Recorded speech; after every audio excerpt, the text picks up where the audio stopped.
Une tasse de thé. Par Catherine Mansfield. Rosemary Fell n'était pas exactement belle, mais elle était sans aucun doute charmante, tant qu'on ne l'analysait pas en détail. Elle était jeune, intelligente, moderne, élégante, mariée et extrêmement riche.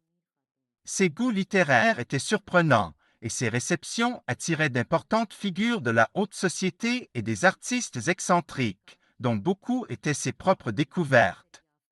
Tous étaient des personnes sensées et intéressantes. Son mari, Philippe, l'aimait profondément et tenait compte de ses désirs. Non seulement ils vivaient dans l'aisance, mais ils étaient incroyablement riches. Alors que les gens ordinaires faisaient leurs courses à Bond Street, Rosemary se rendait directement à Paris. Par un après-midi froid, elle se rendit dans une boutique d'antiquités de Curzon Street pour un achat. Elle adorait ce magasin pour deux raisons. D'abord, parce que ce qu'elle y achetait devenait un de ses trésors personnels. Ensuite, parce que le propriétaire semblait absurdement heureux de la servir.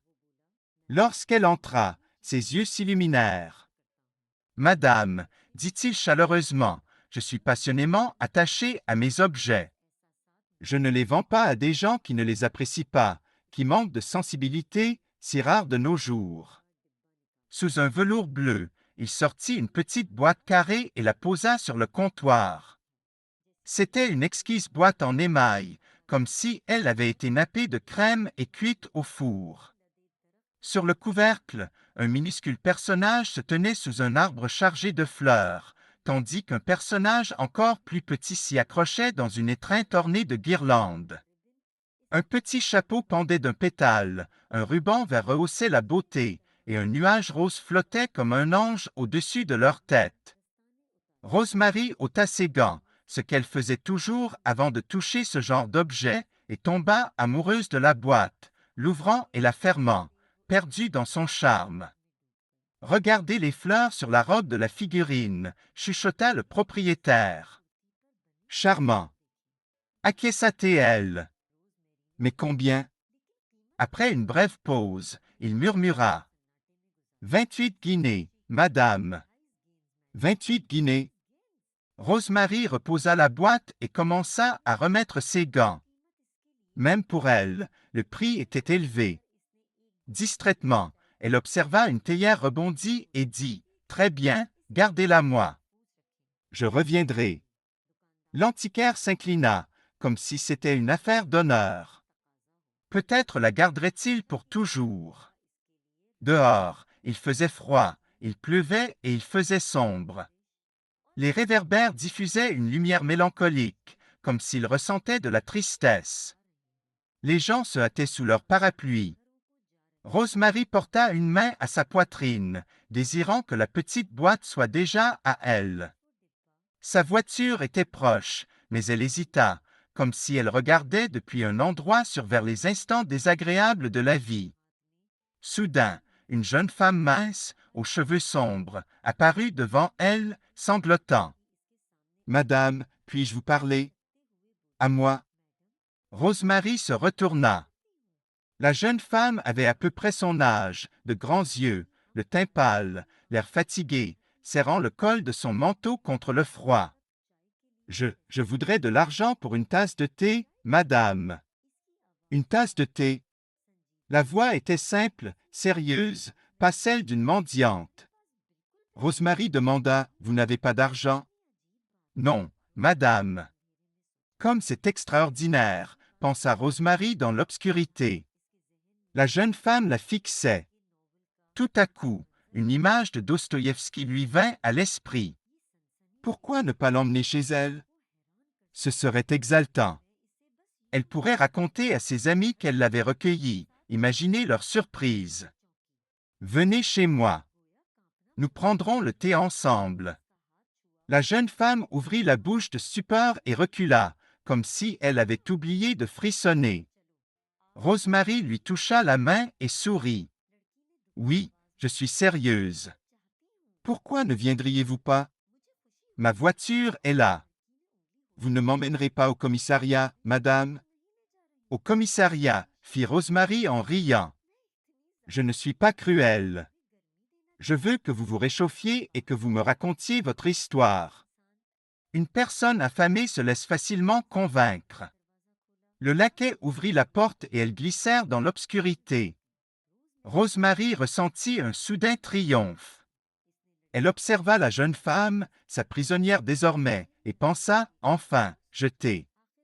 Elle débordait de compassion, voulant prouver que les marraines fées existaient et que les riches avaient aussi du cœur.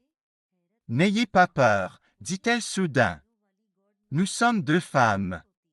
Si j'ai de la chance, vous en aurez aussi. » Elle s'interrompit car la voiture venait d'arriver devant sa grande maison. À l'intérieur, chaleur, lumière, parfum et douceur, familiers à Rosemary, mais étrangers à la jeune femme, les enveloppèrent. « Montez avec moi, dit Rosemary. Elle ne voulait pas que les domestiques regardent, ni appeler sa femme de chambre. Elle voulait que la jeune femme se sente libre. Elles entrèrent dans une immense chambre aux meubles dorés et aux coussins pastels. La jeune femme resta sur le seuil. « Asseyez-vous ici, vous allez vous réchauffer. Il fait très froid dehors. »« Je ne peux pas, madame, dit-elle en reculant. »« S'il vous plaît, insista Rosemary. N'ayez pas peur. Je range juste ces affaires et nous prendrons le thé. » Mais la jeune femme restait immobile, les mains le long du corps, la bouche ouverte, avec un air un peu gauche. « Vous n'ôtez pas votre chapeau? Vos cheveux sont mouillés. Vous vous sentirez mieux sans. »« Oui, madame, murmura-t-elle en l'enlevant. Et maintenant, le manteau. Laissez-moi vous aider. » La jeune femme s'appuya sur la chaise mais ne bougea pas. Rosemary pensa qu'au moins elle pouvait s'en charger. Puis manteau et chapeau tombèrent au sol.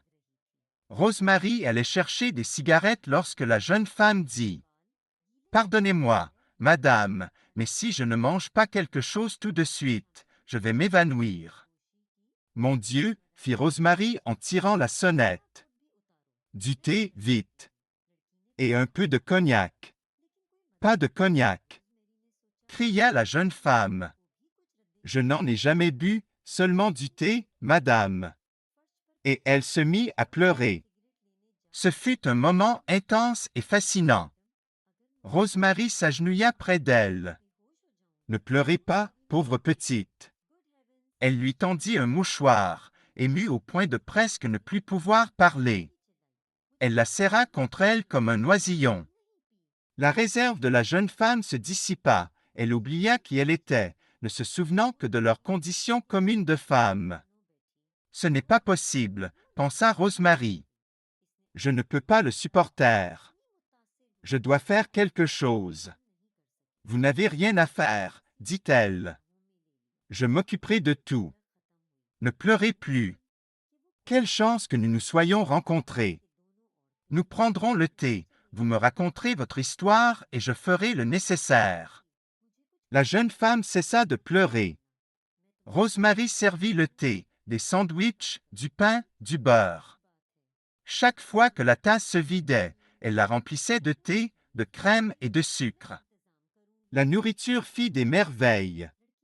Après, c'était une autre personne qui reposait dans la chaise, toujours mince et pâle, mais avec des yeux brillants et une douceur fatiguée.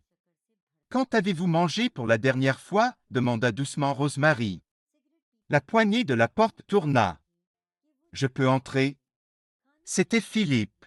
« Bien sûr. » Il entra et s'arrêta en voyant la jeune femme. « Tout va bien, » sourit Rosemary. « C'est mon amie, mademoiselle. »« Smith, madame, » dit la jeune femme calmement. « Oui, mademoiselle Smith. » Nous discutions. « Je vois, » dit Philippe en regardant le manteau et le chapeau par terre. S'asseyant près du feu, il commenta « Temps affreux, n'est-ce pas ?»« Affreux, » acquiesça Rosemary. Il sourit. « Viens un instant à la bibliothèque. Présente tes excuses à mademoiselle Smith. » Rosemary le suivit. « Qui est-ce? Que se passe-t-il? » demanda-t-il. Rosemary rit. Je l'ai trouvée à Curzon Street. Elle m'a demandé de l'argent pour du thé, alors je l'ai ramenée à la maison. Que as-tu l'intention de faire d'elle? Être gentille. Prendre soin d'elle. Nous avons peu parlé, mais je veux qu'elle se sente comme ma petite protégée. Tu es folle, dit Philippe. Ce n'est pas si simple. Je savais que tu dirais ça. Pourquoi pas? Je veux le faire, et ça devrait suffire. Ça arrive dans les romans. J'ai déjà décidé. Mais, dit Philippe lentement, elle est absolument magnifique. Magnifique? Rosemary rougit, surprise et irritée. Je n'y avais jamais pensé. Mon Dieu! Philippe alluma une allumette. Extrêmement belle.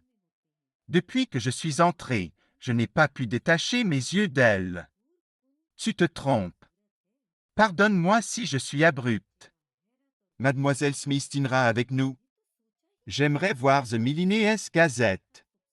Ridicule, fit Rosemary, quittant la bibliothèque pour aller au salon plutôt qu'à sa chambre. Magnifique.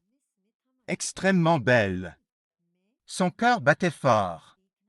Elle ouvrit son carnet de chèques, mais pensa qu'un chèque ne servirait à rien. Elle prit 3 billets de 5 livres, en remit 2, et froissa le 3e dans sa main en se rendant dans la chambre. Une demi-heure plus tard, elle revint. S'appuyant contre la porte, elle dit « Mademoiselle Smith ne dînera pas avec nous. »« Tu as rompu ta promesse ?» demanda Philippe. Elle a insisté pour partir. Je lui ai donné un peu d'argent. Je ne pouvais pas la retenir contre sa volonté. Elle arrangea ses cheveux, retoucha son visage, mit des perles et effleura la joue de Philippe d'un baiser. « Tu m'aimes, n'est-ce pas? Demanda-t-elle doucement. « Oui, beaucoup, répondit-il en l'embrassant. « Embrasse-moi. » Il y eut une pause. Puis Rosemary murmura, rêveuse. « Aujourd'hui, j'ai vu la plus adorable boîte en émail. Elle vaut 28 guinées. Puis-je la voir? »« Oui, bien sûr, créature extravagante, rit Philippe. » Mais Rosemary avait une autre question, plus douce encore. « Philippe, murmura-t-elle en posant la tête sur sa poitrine, est-ce que je suis jolie? Votre clic est notre souffle. Veuillez vous abonner, aimer et partager. Merci beaucoup.